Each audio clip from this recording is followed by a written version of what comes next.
আসসালামু আলাইকুম। ধন্যবাদ সাবিদিন। আসলে এটা খুব দুঃখজনক যে আমরা যে উন্নয়নটা দেখি বাংলাদেশে, ইনফ্রাস্ট্রাকচার ডেভেলপমেন্ট হচ্ছে, তো জিডিপি বাড়ছে, মাথাপিছু আয় বাড়ছে এবং সংখ্যাতাত্ত্বিক যে কোনো বিচারে বাংলাদেশের উন্নয়ন হচ্ছে, এটা ডিনাই করার মতো নয়। তবে একটা বিষয় খুবই অ্যালার্মিং হলো, সেটা হলো যে আমাদের যেই জিডিপি গ্রোথ হচ্ছে সে অনুপাতে কিন্তু কর্মসংস্থান সৃষ্টি হচ্ছে না। আমাদের যেই অর্থনৈতিক প্রবৃদ্ধিটা হচ্ছে, অর্থনীতির চাকা ঘুরছে, সেটা মোটা দাগে সরকারি কিছু বড় প্রজেক্টের ইনভেস্টমেন্টের কারণে হচ্ছে।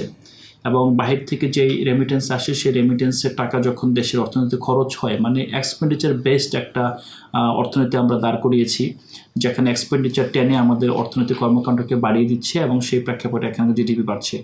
এটাকে আমি যদি বলি, এটাকে জবলেস গ্রোথ বলে ইকোনমিস্টরা আখ্যা দিয়ে থাকে। কোনোভাবেই এই এই গ্রোথ অথবা এই যে অর্থনৈতিক কর্মকাণ্ড দেশের গণমানুষ এবং যারা স্কিল্ড আর সেমি স্কিল্ড অথবা আনস্কিল্ড ওয়ার্কার, যে লেবার ফোর্সে আছে, তাদেরকে ইনভলভ করতে পারছে না। এবং তারাই কিন্তু একসময় এই দেশে কিছু করার আশা ছেড়ে দিয়ে অথবা তারা নতুন জীবনের সন্ধানে তারা ইউরোপ, আমেরিকায়, মধ্য এশিয়ায় পাড়ি জমাচ্ছে। এবং কিছু কিছু ক্ষেত্রে আমরা দেখি যে অনেক শিক্ষিত তরুণও আজকালকার মধ্যপ্রদেশ শ্রমবাজারের জন্য চাকরির জন্য নিজেদেরকে দাখিল করছে এবং নিজেরা সেদিকে যাওয়ার চেষ্টা করছে। তো এই যে বাংলাদেশ থেকে একটা মাস এক্সোডাস হচ্ছে, এটা যদি স্কিল্ড এবং একটা নিয়মতান্ত্রিক উপায়ে হতো, সেটা বাংলাদেশের জন্য ইতিবাচক কিছু নিয়ে আসতে পারতো। কিন্তু দুঃখজনকভাবে এই জিনিসটা হচ্ছে একেবারেই ব্যক্তি উদ্যোগে এবং অসাধু ব্যবসায়ী এইটা সুযোগ নিয়ে এটাকে মানব পাচারের সবচেয়ে খারাপ একটা সময়ের মধ্যে এই জিনিসটাকে নিয়ে আসছে, এবং এটা আমাদের সবার জন্য অ্যালার্মিং। এই জিনিসটা আসলে কোনোভাবে কাম্য নয়। কর্মসংস্থান ভিত্তিক উৎপাদন ব্যবস্থা চালু না করলে আমাদের জন্য টিকে থাকা কিংবা আমাদের মাস এক্সোডাসকে সঠিক পথে পরিচালনা করা খুব কঠিন হবে।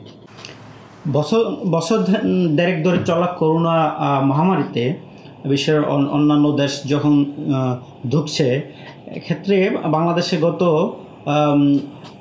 কয়েক মাসে আমরা রেকর্ড রেমিটেন্স পেয়েছি, বা বলা যায় বাংলাদেশের অর্থনীতির মূল চালিকা শক্তি কিন্তু এই রেমিটেন্স। এই এই রেমিটেন্স যোদ্ধা এবং বাংলাদেশে যারা গার্মেন্টস শ্রমিক, তারা এখন দেখা গেছে যে এই রেমিটেন্স যোদ্ধারা যে বিদেশে যে কাজ করে, তারা আমাদের বাংলাদেশের দূতাবাসগুলোর কাছ থেকে প্রপার সহায়তা পায়। ইভেন বাংলাদেশে এসে ইমিগ্রেশন থেকে প্রপার সাহায্য সহযোগিতা পায়। অথবা এই করোনা মহামারীর কারণে যে বিভিন্ন দেশ থেকে বাংলাদেশে যে বিতাড়িত হয়ে অনেক শ্রমিক চলে এসেছে, তারা আমাদের সরকার বা বিভিন্ন কর্তৃপক্ষের কাছ থেকে কেমন সহায়তা পাচ্ছে। অনেকে দেখা গেছে যে এই যে করোনা শুরুতে আসলো গত বছর, তারা এই 1-1.5 বছর ধরে কিন্তু আবার তাদের কর্মস্থলে ফিরতে পারতেছে না। তাদের জন্য সরকারের পলিসি কি, বা এখন মানে তারা কি হালহাল অবস্থায় আছে, এটা নাকি কোনো কার্যকর বা ভালো পলিসি নজর আসছে, বা এই সমস্যাটার সমাধানের উদ্যোগ কি দেখা যাচ্ছে বলে মনে করেন? প্রথমত, করোনা মহামারীর কারণে যেই বিপুল অঙ্কের রেমিটেন্স আসছে এবং এখনও এটা চলমান রয়েছে, এটা আসলে ঠিক মহামারীর কারণে কিনা এটা একটা প্রশ্নবিদ্ধ ব্যাপার। কারণ আমরা দেখেছি সরকার কয়েক বছর ধরেই বিদেশ থেকে অর্থ দেশে আনয়ন করার ব্যাপারে 2% প্রণোদনা দিচ্ছে। তার মানে হলো যে আপনি যখন ওখান থেকে কোনো বাইরের দেশ থেকে 100 টাকা বাংলাদেশে পাঠাবেন, তো আপনার পরিবার 102 টাকা পাবে, আপনি 2% পাবেন, প্রণোদনা পাবেন। তো এটার মাধ্যমে যেটা হয়েছে যে আগে একটা বিপুল অঙ্কের টাকা পয়সা সেটা হুন্ডির মাধ্যমে আসতো। হুন্ডি হলো যে বাংলাদেশে টাকাটা অ্যাকচুয়ালি আসে না, সেটা হলো যে সৌদির টাকা সৌদিতে থেকে যাবে, আবুধাবির টাকা আবুধাবিতেই থেকে যাবে, বাংলাদেশে একজন এজেন্ট আপনাকে টাকাটা দিয়ে দিবে। তো সেভাবে অর্থনীতিতে টাকাটা আসলে ঢোকে না। তো সেই প্রেক্ষাপটে সরকার তার অর্থনৈতিক উন্নয়ন এবং রেমিটেন্স প্রবাহ বাড়ানোর জন্য এই যে প্রণোদনা দিয়েছে, সেটার কারণে কিন্তু এই রেমিটেন্সের একটা সার্জ হয়েছে, অনেক বেশি টাকা আসতেছে। এবং একই সাথে এটাও আসলে চিন্তা করতে হবে যে ডেফিনেটলি এটা ইকোনমিক ইন্টেলিজেন্স ইউনিট এই চিন্তাটা করবে, সেটা হলো যে এই দেশ থেকে কালো টাকা বাইরে গিয়ে আবার বৈধ পথে আসছে কিনা, সেটাও হতে পারে। কারণ আমরা দেখেছি শুধু যেই দেশগুলোতে আমাদের কর্মী আছে তাই না, বরং আমেরিকার মতো দেশ, যেখানে আমাদের লোকেরা ওখানে সেকেন্ড হোম কিংবা ওখানে নাগরিক সেটেল হয়েছেন, সেখান থেকেও বিপুল অঙ্কের রেমিটেন্স বাংলাদেশে প্রবেশ করেছে। এবং এগুলিকে অবশ্যই একটা প্রশ্নবিদ্ধ ব্যাপার এবং সরকারকে অবশ্যই এটা সাবধানতা অবলম্বন করতে হবে। তা না হলে দেখা যাবে যে বাংলাদেশ থেকে যে কোনো উপায়ে আন্ডার ইনভয়েসিং কিংবা ওভার ইনভয়েসিং যে কোনো মাধ্যমে টাকা দেশের বাইরে নিয়ে গিয়ে আবার দেশে ফেরত আনার প্রবণতা তৈরি হতে পারে, নাম্বার 1। নাম্বার 2 হলো যে সরকারের আচরণ যে এই করোনা সৃষ্ট দুর্যোগে শ্রমিকদের সাথে, এটা আসলে অ্যাজ ইউজুয়াল এবং খুব হতাশাজনক। আমরা দেখেছি কিছু শ্রমিক ফেরত আসছে যাদেরকে এয়ারপোর্ট থেকে জেলে ঢুকানো হয়েছে, এবং আমরা যদি শুরুতে দেখি যে ইতালি থেকে বাংলাদেশের যেই একটা মানে ফ্লাইট এসেছিলো এবং সেখানকার যারা বাংলাদেশি সম্মানিত অভিবাসী ছিলেন তাদেরকে হজ ক্যাম্পের মতো একটা আনপ্রিপেয়ার্ড, একটা আনপ্লান্ড, আনহাইজেনিক একটা জায়গায় নিয়ে বাধ্য করে তাদের কোয়ারেন্টাইন করার চেষ্টা করা হলো, যেগুলো আসলে এগুলো কোনোভাবেই বাংলাদেশে যারা বিদেশ থেকে বাংলাদেশে আসেন হয়তো বা তারা রিল্যাক্স করার জন্য আসেন, পরিবারের সাথে সুন্দর সময় কাটানোর জন্য আসেন। এই যে আসেন, এটা আমাদের জন্য একটা মহা সুযোগ এবং আমাদের এটা একটা আমাদের আনন্দের ব্যাপার যে আমাদের ঘরের ছেলে ঘরে ফিরে আসছে। তো শুধুমাত্র তাই না, যখন আসেন তারা অনেক পয়সার বাজার টাজার করে নিয়ে আসেন এবং অনেক ইউরো, ডলার কিংবা অন্যান্য দেশের কারেন্সি নিয়ে বাংলাদেশে প্রবেশ করেন, এবং হয়তো বা 1 মাসের মধ্যেই প্রতিটা পার্সন কয়েক লক্ষ টাকা খরচ করে আবার বিদেশে চলে যান। এটা কিন্তু আমাদের অর্থনীতিতে এটা ইনজেক্ট হয়। তো এই মানুষটা যখন বাংলাদেশের জায়গায় সে হয়তো বা সে মালদ্বীপ চলে যাবে, সে হয়তো বা এই ছুটির দিনগুলোতে বাংলাদেশে না এসে অন্য দেশে চলে যাবে। সো আমাদের এই জায়গাটা থেকে আমরা কিন্তু বঞ্চিত হবে, এই সুযোগটা থেকে।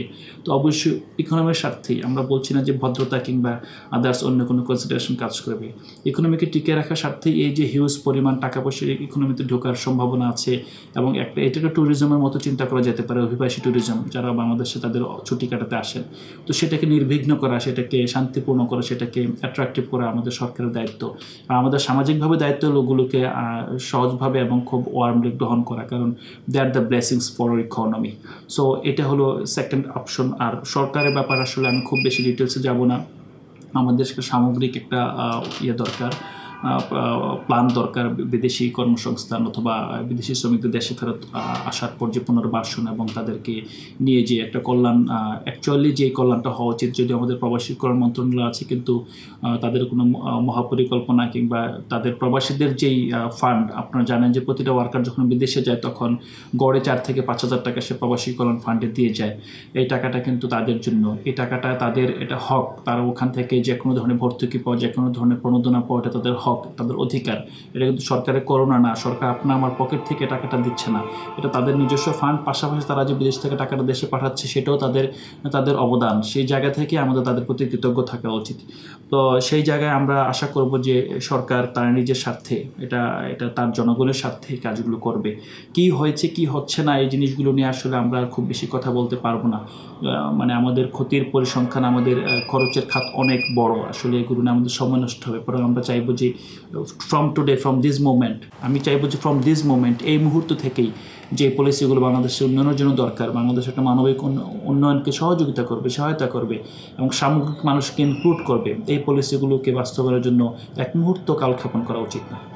এটা খুবই দুঃখজনক যে বাংলাদেশ তার পার্শ্ববর্তী রাষ্ট্র ইন্ডিয়া, নেপাল, ভুটান, শ্রীলঙ্কা কিংবা ফিলিপাইন, এই দেশগুলোর চেয়ে অনেক গুণ বেশি তা বাংলাদেশ থেকে শ্রমিকদের খরচ করতে হবে বিদেশে গিয়ে কাজ করার জন্য। একটা জাস্টিফিকেশন অবশ্য আছে, সেটা হলো আমাদের এখানে চাহিদা অনেক বেশি, হয়তো বা অনেক অল্প কাজ আছে, সেই কাজের জন্য অনেক বেশি মানুষ হুমড়ি খেয়ে পড়ে এবং স্বাভাবিকভাবে যেখানে চাহিদা এবং যোগান কাজ করে সেখানে কিন্তু দাম বেড়ে যায়, স্বাভাবিক, বিভিন্ন কারণে বেড়ে যায়। কিন্তু ঠিক এইটাই কিন্তু সত্য না। আর তার চেয়ে বড় সত্য হলো যে আমাদের সরকার এই জায়গায় এটা হিস্ট্রিক্যালি একটা নেগলিজেন্স এবং একটা ব্যর্থতার পরিচয় দিয়ে যাচ্ছে। কখনোই যে এই অভিবাসন ব্যয় কমানোর কার্যকর উদ্যোগ নেওয়া হয় নাই। এটা হলো একটা শ্রমিকের উপর সবচেয়ে বড় আঘাত। এখানে যারা রিক্রুটিং এজেন্সি আছে, যারা ব্যবসা করছেন, তারাও আসলে অনেক বড় ব্যবসায়ী, এখানে কোটি টাকা বিনিয়োগ করেও ব্যবসা করছেন।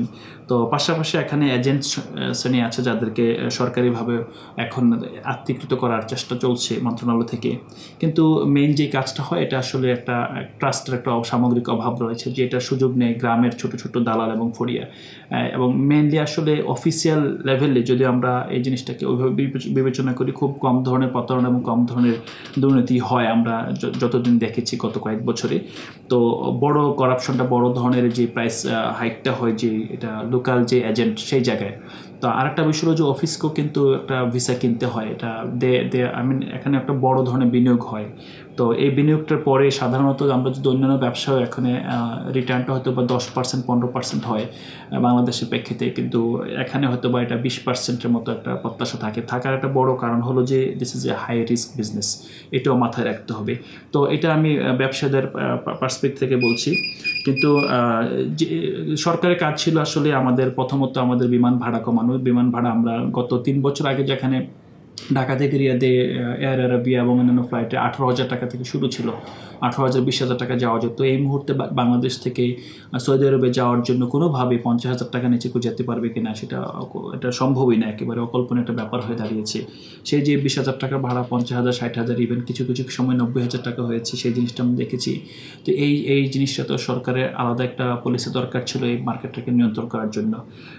তারপর ব্যাপার আছে যে কোয়ারেন্টাইনের কথা যেটা বলছেন, কোয়ারেন্টাইনের খরচটা এটা তো আমরা জানি যে বাংলাদেশি টিকা প্রথম চালানো এসেছে অনেক আগেই, এবং তখন থেকে আমরা এটা নিয়ে অ্যালার্ট যে বাংলাদেশ থেকে যখন বহির্গমনের জন্য কেউ উৎসাহী তাকে হয়তো বা টিকা ছাড়া দেওয়া যাবে না, যেহেতু উন্নত বিশ্ব অলরেডি সবাই টিকার কাভারেজ পেয়ে গিয়েছে এবং আমরা এখন লেফট বিহাইন্ড। তো আমাদের সেই জায়গা থেকে এখনও যে অবস্থা সরকার চালাচ্ছে, যে সরকার লাস্ট দেখা যাচ্ছে যে তার যখন ম্যানপাওয়ার কার্ড হয়, তার যখন ফিঙ্গারপ্রিন্ট নেওয়া হয়, ফিঙ্গারপ্রিন্ট নেওয়ার পর তাকে টিকার জন্য রেজিস্ট্রেশন করতে হয়। কেন ভাই, আপনার টিকা তো 80% মানুষকে দিবেন, সবাইকে টিকা দিতে হবে, আমাকে দিতে হবে, তোমাকে দিতে হবে, সবাইকে, কাজের বুয়াকে দিতে হবে, বাসায় দারোয়ান আছে, সবাইকে টিকা দিতে হবে।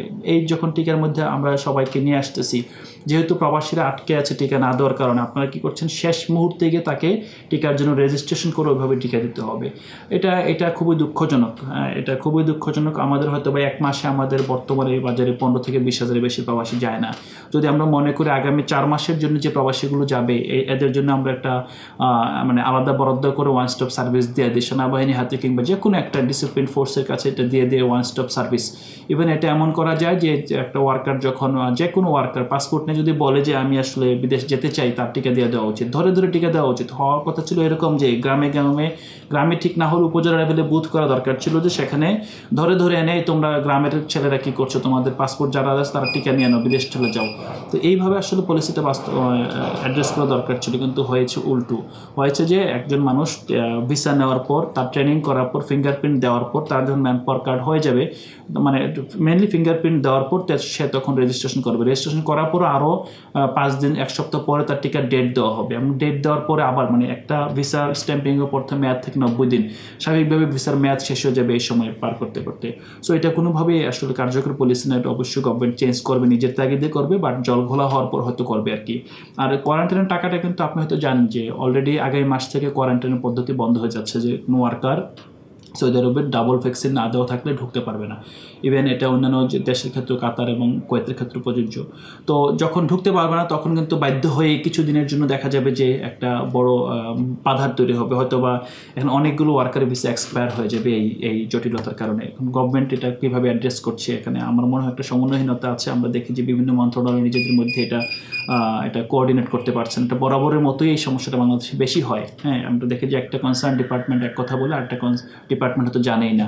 তো এই বিষয়গুলো খুব দুঃখজনক, এবং এগুলো ওয়ান স্টপ সার্ভিসের সমাধান করা উচিত। আরেকটা বিষয় এটা বলে দেওয়া উচিত যে ম্যানপাওয়ার যে একটা কার্ডের ব্যাপার আছে, বর্তমানে করোনা পরিস্থিতিতে যে লকডাউনের সময় ম্যানপাওয়ার কার্ড দেওয়া হচ্ছে না। কেন দেওয়া হচ্ছে না? যে একটা ওয়ার্কারকে তার টিকিট কাটার পর টিকিট কপি দেখাতে হবে, বিএমইটি এই কপিটা চেক করবে, করার পর ম্যানপাওয়ার কার্ড ইস্যু করবে। কিন্তু এটা একেবারেই একটা মৌলিক অধিকার লঙ্ঘন, যে একটা লোক যখন সে টাকা পে করেছে সরকারের নির্দিষ্ট অ্যাকাউন্টে, এবং সে ফিঙ্গারপ্রিন্ট দিয়েছে, সে বিদেশ যাওয়ার পর ম্যানপাওয়ার কার্ডটা যত দ্রুত সম্ভব সে পেয়ে যায়, তত দ্রুত সম্ভব সে বিদেশে ফ্লাই করতে পারে। কিন্তু আমরা কী করলাম যে ম্যানপাওয়ার কার্ডটা দেওয়ার জন্য তাকে টিকিট কাটতে হবে, তার মানে হলো যে আপনাকে আগে টিকিট কেটে আসতে হবে, যেটা কিন্তু এটা এমন ছিল না।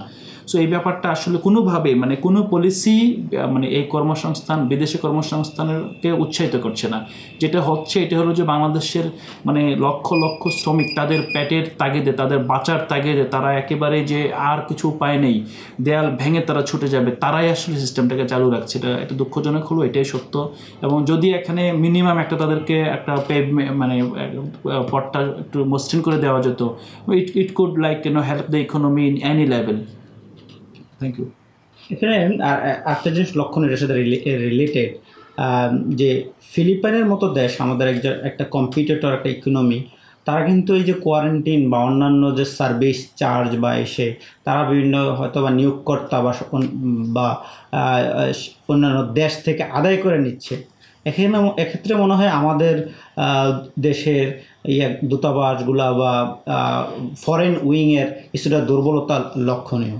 আমরা আমরা আমরা আমাদের শ্রমিকটা যে পাঠাচ্ছি ওটা তো তাদেরও প্রয়োজন, তাদের প্রয়োজন বলেই তো সে আমাদের এই শ্রমিকটাকে নিচ্ছে। তো এই শ্রমিকটার যেই প্রয়োজনগুলো সেগুলো তো তাদেরও কিছু দায়বদ্ধতা আছে। আমরা মনে হয় এটা এখানে বার্গেনিং পাওয়ার কিছুটা মিস করতেছি আর কি। হ্যাঁ, তা তো আমরা মিস করছি আসলে। এটা আরেকটা বিষয় হলো যে এই যে ব্যাপারটা, তা মানে একটা বিদেশি এমপ্লয়ার তার প্রয়োজনীয় শ্রমিক নেবে এবং তার সম্বন্ধে খরচ বহন করে নিয়ে নেওয়া উচিত, এটাই হওয়ার কথা ছিল, এটাই ছিল। কিন্তু বাংলাদেশের ব্যবসায়ী শ্রেণী এবং বাংলাদেশের গভর্নমেন্টের অনুকূলে কিছু ইয়েতে ছিল যে ইনিশিয়াল লেভেলে এই ব্যবসাটা আসলে নষ্ট হয়ে গিয়েছে। যখন দেখা যায় তারা ফ্রি দিবে, এখন একজনকে হয়তো অফার করছে যে তুমি কেন ফ্রি দিবে না, আমি তোমাকে পয়সা দিব, তুমি আমাকে কাজগুলো দিয়ে দাও। আরেকজনকে হয়তো তার চেয়ে বেশি টাকা অফার করেছে যে তুমি, ও হয়তো এত টাকা করে দিয়েছে $200 করে, আমি পার ভিসা পার ওয়ার্কার আমি তোমাকে $400 করে দিব। তো এরকম করে করে একটা সময় গিয়ে দেখা গেলো যে ওরা যখন বুঝে গেল যে আসলে না, আমি তো এটা ফ্রি দেওয়া উচিত না, আমি তো টাকা পেতে পারি, এবং ওরাও আসলে সব গভর্নমেন্ট থেকে পারমিট নেওয়ার জন্য এখানে 2000 রিয়ালের মতো লাগে। 2000 রিয়াল মানে প্রায় এখানে প্রায় $100। 2000 রিয়াল মানে 1000 রিয়াল যদি হয় 23,000 টাকা, তাহলে 2000 রিয়াল হলো আপনার 46,000 টাকা, এখানে প্রায় $500-550 মতো হয়।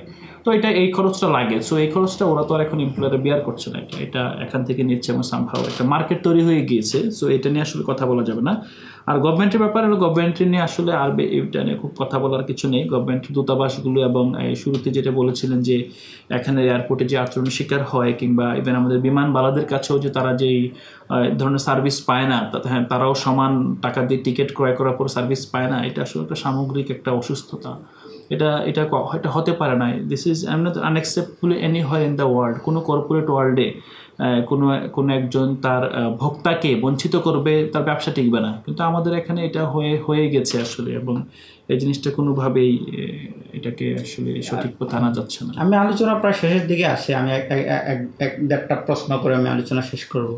একজন ইকোনমিক্সের ছাত্র এবং শিক্ষক হিসেবে এবং পর্যবেক্ষক হিসেবে এই সেক্টরে আমরা একজন সাধারণ মানুষ আমি দেখতেছি গত 20-30 বছর ধরে আমরা এখনও আনস্কিল লোক পাঠাচ্ছি বিদেশে।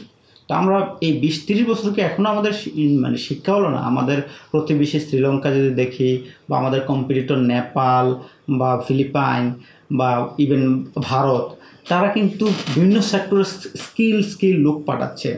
যে দেখা গেছে যে মানে অল্প 100 স্কিল লোক দিয়ে দেখা যাচ্ছে 10,000 লোকদের চেয়েও বেশি ফরেন রেমিটেন্স আয় করা সম্ভব। স্কিলের ব্যাপারটা এটা it's not like partial equilibrium economics. এটা একটা সামগ্রিক একটা সেট আপের মধ্যে পড়ে। নাম্বার 1 হলো যে কেন স্কিলড লোকেরা বাংলাদেশ থেকে যাচ্ছে না, তো অথবা যেতে পারছে না। প্রথম বিষয়টা হলো যে এখানে একটা সিগন্যালিংয়ের অভাব আছে। সাধারণত আমরা দেখি যে ফিলিপাইন থেকে স্কিলড লোক অলরেডি সেখানে গিয়ে ভরে গিয়েছে, এবং একটা কান্ট্রি ট্যাগ হয়ে গিয়েছে যে ফিলিপাইন থেকে স্কিলড লোকটা আসে, বিশেষ করে সার্ভিস সেক্টরে। তো ইন্ডিয়া থেকে স্কিল লোক গিয়েছে বিভিন্ন মেকানিক্যাল সেক্টরে, চায়না থেকে আছে ইলেকট্রনিক্স এবং কনস্ট্রাকশনে বড় বড় আপনার ইঞ্জিনিয়ারিং লেভেলে। তো এই যে ব্যাপারগুলো এখানে প্রতিটা কান্ট্রির সাথে তাদের ওয়ার্কফোর্সের একটা ট্যাগ হয়ে গিয়েছে যে হ্যাঁ, বাংলাদেশ থেকে আমরা আসলে আনস্কিলড লোকটা আসে বেশি, এবং এখান থেকে এটাই আমরা কামনা করি। তো ইভেন বাংলাদেশ থেকে যদি কেউ স্কিল্ড কেউ অ্যাপ্লাই করো হয়তো বা, তখন দেখা যায় তাকে ট্রাস্ট করা হয় না আসলে তুমি স্কিল্ড কিনা, কারণ এখানে অনেক স্ক্যাম হয়েছে আগে, যে স্কিল্ডের কথা বলে আনস্কিল্ড লোক পাঠিয়ে দেওয়া হয়েছে। এই জিনিসগুলো আসলে পর্যবেক্ষণ মানে অথবা এটাকে একটা সঠিক পথে পরিচালনা করা যায় না, একটা ডিস্ট্রাস্ট তৈরি হয়েছে। এটা নাম্বার 1। নাম্বার 2 হলো যে স্কিল লোকরা কিন্তু বিদেশে যাওয়ার জন্য পয়সা ব্যয় করবে না, এটা একটা বড় বিষয়। এখন এই জায়গায় আসলে যে একটু আগে যেটা বলছিলাম যে বাংলাদেশের অভিবাসন টিকে আছে আনস্কিল লোকদের একেবারেই পেটের তাগিদে, যে না তাকে বাঁচতে হবে, তার কিচ্ছু করার নাই, সে জমি বিক্রি করুক, ঘর বিক্রি করুক, সামহাও তাকে এই টাকাটা ম্যানেজ করে তাকে বিদেশে যেতে হবে। তো সেই যে ম্যানেজ করার ব্যাপারটা, এটা কিন্তু স্কিল লোকের ক্ষেত্রে হয় না। একটা বাংলাদেশে ইন্টারনালি স্কিল্ড লোকের অনেক সংকট রয়েছে। বাংলাদেশে দেখা যায় আপনি যদি আপনার আশেপাশে দেখেন যে যারা স্কিল তারা কিন্তু আসলে এখানে ভালো টাকা ইনকাম করছে, এটা সত্যি। তো আমাদের এখানে নিজেদেরই হয়তো বা আরও মানে মোর দেন 1 to 2 মিলিয়ন স্কিল লোকের ঘাটতি রয়েছে বিভিন্ন সেক্টরে। সো এই ঘাটতি তো আমরা পূরণ করতে পারিনি, আমরা বিদেশে পাঠাবো কীভাবে? আমরা তো আগে নিজেদের স্কিল্ড লোক আমাদের আশেপাশে বিভিন্ন সেক্টরে স্কিল্ড লোকের ঘাটতি পূরণ করে সারপ্লাস যখন হবে না আরও অনেক স্কিল্ড লোক আছে, তখন হয়তো বা এখানে বাইরে করবে। এখন সিম্পলি ধরুন আপনি একটা ইলেকট্রিশিয়ান, একটা ইভেন আমি দেখছি গ্রামের বাজার ইলেকট্রিশিয়ানও সেও মাসে এখন 25-30 হাজার টাকা ইনকাম করছে। একটা ইলেকট্রিশিয়ান কিন্তু বাংলাদেশ ইলেকট্রিশিয়ান যখন বিদেশে যায় তার কিন্তু খরচ হয়, তার ইভেন বিমান ভাড়া থেকে শুরু করে তার ভিসা, তার প্রসেসিং এবং তার যে ইনভেস্টর তার কিছু রিটার্ন সব মিলিয়ে কিন্তু তার একটা ভালো অঙ্কের টাকা খরচ হয়ে যায়। এই টাকাটা খরচ করে যাওয়ার পর সে যায় নির্দিষ্ট সময়ের জন্য 2 বছর 3 বছর হয়তো বা সে দীর্ঘস্থায়ী পরিকল্পনা করতে পারে না বিভিন্ন কারণে। তো সেই জায়গায় কিন্তু সে এখানকার ইনকাম এবং তার future income in the destination country কিন্তু সে যখন কম্পেয়ার করে দেখে যে এখানে সে ভালো আছে, এবং আমি পার্সোনালি এটাকে সাপোর্ট করি যে এখানে ভালো থাকলে সেখানে সে বাইরে যাবে সব কিছু মিলিয়ে। তো এখন এই জায়গায় কিন্তু এটা একটা বড় ইস্যু। ধরেন এখন আপনি যে কোনো সেক্টরই, সো স্কিল লুক আমাদের নিজেদের অনেক দরকার। আমাদের স্কিল্ড লুক এক্সপোর্ট করার সময় এখনও আসে নাই, বিভিন্ন কারণে আসে নাই। নাম্বার 3, আমি 2টা পয়েন্ট বললাম। নাম্বার 3 হলো আমাদের অনেকই স্কিল্ড আছে, বাট তাদের স্কিল জাস্টিফাই করার জন্য প্রপার অ্যাক্রিডিটেশন সার্টিফিকেট এজেন্সি নাই, যে ইনস্টিটিউট নাই যারা আসলে বলবে যে তুমি একজন কোন গ্রেডের ইলেকট্রিশিয়ান। আপনি যদি চিন্তা করেন যে একটা ইলেকট্রিশিয়ানকে সার্টিফাই করবে, হ্যাঁ ইভেন একটা যে অটোমোবাইল সেক্টরে আছে অনেকে গাড়ির কাজ জানে, ভালো কাজ জানে, কেউ সিএনজির কনভার্সনের কাজ ভালো জানে, কেউ হয়তো ইঞ্জিনের কাজ ভালো জানে, কেউ হয়তো বা পেন্টের কাজ ভালো জানে, কিন্তু আপনি কিন্তু এখানে কোনো নাই যে সে কোন লেভেলের জানে, সে কি grade A, grade C, grade B কোন লেভেলের, এটা কিন্তু আপনার সার্টিফাই করার কোনো এজেন্সি নেই। যেটা ফিলিপাইনে আছে, সেটা শ্রীলঙ্কায় আছে, ইন্ডিয়াতে আছে, তারা যেই কাজটাই হোক না কেন শেফও দেখা যায় সে একটা হসপিটালিটি ম্যানেজমেন্টের একটা কোর্স অথবা সেখানটা পরীক্ষা দিয়ে একটা সার্টিফিকেট জোগাড় করতে পারে এবং সার্টিফিকেটের ভ্যালু আছে। আমাদের এখানে সার্টিফিকেটের ভ্যালু নেই। বড়দূর যেটা হবে নির্ক্ষেত্রে একটা সার্টিফিকেট নিয়ে যাবে অথবা নামকাও আসতে একটা প্রতিষ্ঠান সার্টিফিকেট দিয়ে দিবে। সো একটা প্রতিষ্ঠান যেভাবে দাঁড়ায়, যে প্রতিষ্ঠানের যে একটা ইমেজ, সেই ইমেজ কিন্তু বাংলাদেশে নাই। ইভেন বাংলাদেশের ইউনিভার্সিটি ডিগ্রিকেও কিন্তু আমরা দেখি যে ফরেন মিনিস্ট্রি অ্যাপ্রুভ করতে হয়, সেখানে অনেকগুলো ইস্যু আছে। কিন্তু ইনডিড যে ইউনিভার্সিটি গভর্নমেন্ট পারমিশন দিয়েছে, সেই ইউনিভার্সিটি কাউকে ডিগ্রি দিলে সেই ডিগ্রিটাকে আবার এটাকে অ্যাটাস্টেড করতে হবে যে না ঠিক আছে, ডিগ্রি ঠিক আছে। এই জিনিসটা কিন্তু আমরা ভেবে দেখি না, যেটা কতটা ডিস্ট্রাস্ট অথবা কতটা অনাস্থা আমাদের প্রতিষ্ঠানগুলোর উপরে বহির্বিশ্বের মানুষদের। এটা যদি আপনি এই একটা ঘটনা থেকে ফিল করতে পারেন, ইভেন যে কোনো জায়গায়, ইভেন একটা পাসপোর্ট কিংবা পুলিশ ক্লিয়ারেন্স, কেন পুলিশ ক্লিয়ারেন্স লাগবে? একটা নাগরিক তো ইভেন আমরা যে পুলিশ ক্লিয়ারেন্সের কথা বলছি, যে যখন সে তার পাসপোর্ট এবং তার ভেরিফাই করার জন্য দিবে, অটোমেটিক সে ক্লিয়ার একটা চলে আসবে যে হ্যাঁ এই লোকের পাসপোর্ট আছে এবং পাসপোর্ট একটা গ্রিন সিগন্যাল আছে। অনলাইনে দেখবে যে গিয়ে যে হ্যাঁ সে আছে কিনা, তার ক্রাইম রেকর্ড আছে কিনা, দেখার কোনো সিস্টেম নেই। তো নাই মানে এখন আমাদের হচ্ছে 1 মাস 2 মাস সময় ব্যয় করে পুলিশের কাছে অ্যাপ্লাই করতে হয়। পুলিশ বাড়িতে গিয়ে একটা করে যে হ্যাঁ তার নামে কোনো মামলা আছে কিনা, ইনভেস্টিগেট করে ফেরত এসে সেটা আবার সাবমিশন করে সেটা অ্যাপ্রুভ হয়ে যায়। This is like huge like that bulk of works, unnecessary works, যেটা আসলে কখনো দরকার ছিল না। সো এই সবগুলো যখন আপনি মেলাবেন, তো তখন আপনি দেখবেন যে আসলে স্কিল্ড লেবার কি আনস্কিল্ড লেবার কোনো কিছু এখানে আসলে কাজ করছে না। যেটা কাজ করছে সেটা হলো জনগণ নিজের তাগিদে যাচ্ছে এবং সেখানে গভর্নমেন্ট, মানে এই কথাটা আমি এইভাবে বলবো যে আমরা ডেভেলপমেন্ট ইকোনমিক্সে গত দশকে একটা কথা প্রচলিত ছিল, তাই আমি এবার আকবর আলী খান অনেকবার বলেছে যে Bangladesh is improving despite having a government. মানে গভর্নমেন্ট থাকা সত্ত্বেও বাংলাদেশ উন্নতি করছে। হ্যাঁ, গভর্নমেন্ট মানে যে আমরা যে গভর্নমেন্ট যে ধরনের গভর্নমেন্টকে ইঙ্গিত করছে সেটার কথা বলছি আর কি, যে মানে গভর্নমেন্ট উন্নত করছে সেটা না, গভর্নমেন্ট থাকা সত্ত্বেও, সরকার থাকা সত্ত্বেও বাংলাদেশ কীভাবে এগিয়ে যাচ্ছে, এই জিনিসটাই আসলে এখানে একটা মুখ্য বিষয়। হ্যাঁ, লাস্ট প্রশ্ন, যে inspired of all the problems, আমাদের অর্থনৈতিক চাকা কিন্তু গত 30-40 বছর ধরে এই ম্যান পাওয়ার সেক্টর এবং গত 30 বছর ধরে এই গার্মেন্টস বা ম্যানুফ্যাকচারিং, এটা আমাদের অর্থনৈতিক চাকা সচল রেখেছে। আমি আপনার কাছে জানতে চাই বা প্রত্যাশা শুনতে চাই আর কি, আগামী 10 বছরে যে ম্যান পাওয়ার সেক্টরটা কোন জায়গায় দেখবেন বলে মনে হয়? মানে বর্তমান পরিস্থিতি বিবেচনা করে আগামী 10 বছরে এটা কোন জায়গায় যাবে আপনি মনে করেন? এটাই আজকে আলোচনার লাস্ট প্রশ্ন। এটা একটা আসলে এটা অনেকগুলো ইফ অ্যান্ড দেন আছে এখানে। তো প্রথম কথা হলো যে আগামী 10 বছরে বাংলাদেশের জনশক্তি রপ্তানির যেই ধারা, সেই ধারা একটা আমূল পরিবর্তন হওয়ার একটা সুযোগ ছিল এবং আছে, যেটা আমি বলবো। প্রথম বিষয়টা হলো যে অটোমেশন। আমরা যে বাংলাদেশের ওয়ার্কাররা যে ধরনের কাজগুলো করে থাকে, আনস্কিল্ড ওয়ার্ক অথবা আনস্কিল্ড লেবার আমরা যেটা বলি আর কি, যে তাদের কোনো দক্ষতার প্রয়োজন হয় না, এই কাজগুলো কিন্তু এখন খুব দ্রুতই মেশিন করে দিচ্ছে। হ্যাঁ, এবং সেই জায়গাতে এবং অনেক বেশি অটোমেশন আমাদের যে ডেস্টিনেশন কান্ট্রিগুলো, মালয়েশিয়া, ইউএই কিংবা কাতার, কুয়েত, সিঙ্গাপুর, সৌদি আরব, এই সবগুলো দেশে কিন্তু হাইলি অটোমেশনের দিকে ঝুঁকছে। এবং এই অটোমেশন অব্যাহত থাকলে বাংলাদেশের শ্রমিকরা মেশিন চালানোর জ্ঞান যদি না থাকে তাহলে শেয়ার সিস্টেমে ঢুকতে পারবে না। তারপরেও একটা বিষয় হলো যে আসার কথা হলো যে ওই দেশগুলো অনেক বড় প্রজেক্ট নিচ্ছে, ইকোনমিক প্রজেক্ট নিচ্ছে, ইনফ্রাস্ট্রাকচার ডেভেলপমেন্ট প্রজেক্ট, যেখানে র লেবার লাগবে, সেটা হয়তো বাংলাদেশ যেহেতু, এবং এটা আরেকটা আয়রনি হলো বাংলাদেশের শ্রমিকরা ইভেন একটা মেশিন চালানো, মেশিনের তেল খরচে যা লাগে তার চেয়ে অল্প খরচে বাংলাদেশ শ্রমিকদের কিনতে পাওয়া যায়। এটা আসলে আমরা যদি বলি যে উন্নত, আসলে কতটুকু উন্নত হয়েছে একটা ইয়ে থেকে বোঝা যায় যে আসলে আমাদেরকে অনেক অল্প খরচে আমরা কাজ করি। মানুষ কখন অল্প দামে তার শ্রমটা বিক্রি করে দেয়, যখন দেখে তার কোনো উপায় থাকে না, অথবা সে আসলে এটাকে সে খুব ভ্যালুয়েবল মনে করছে না। তো এই জায়গাটা খুব আসলে এটা ইটস এ বিগ কন্ট্রাডিকশন। তো বাট এটা আগামী 10 বছরে আমি মনে করি যে বাংলাদেশের শ্রমবাজার আগামী 10 বছরে এটা একটা সিগনিফিক্যান্ট টাইম, এবং 10 বছরের ভিতরে আমরা বর্তমান যে ধারায় গ্রোথ হচ্ছে মধ্যমের দেশে, নিম্ন মধ্যমের দেশে ঢুকে পড়বো, এবং আমাদের গার্মেন্টস সেক্টরটা বড় ধাক্কা খাবে। তো একই সাথে আমাদের শ্রমবাজারও হুমকির মুখে পড়তে পারে। আর সরকারের যে বর্তমান যে পলিসি, যে একটা প্যাসিভ পলিসি, যেটা নিজের মতো করে চলবে, মানে এটা কোনো আপনার এখানে অ্যাক্টিভ যে এটাকে পুশ করার কোনো পলিসি নাই, সেই পলিসিতে যদি যায় তাহলে একটা বড় ধরনের হোঁচটে খেতে পারি। তবে আমরা আশা করব বাংলাদেশের জনগণের জন্য আল্লাহ যে রিজিকের ব্যবস্থা করে রেখেছেন, সেই রিজিক হয়তো তাকে টেনে অন্য কোথাও নিয়ে যাবে। তো আসলে আমাদের শেষ পর্যন্ত এর চেয়ে ভালো কিছু চাওয়া নেই। থ্যাংক ইউ, অনেক চমৎকার আলোচনা আমরা শুনলাম।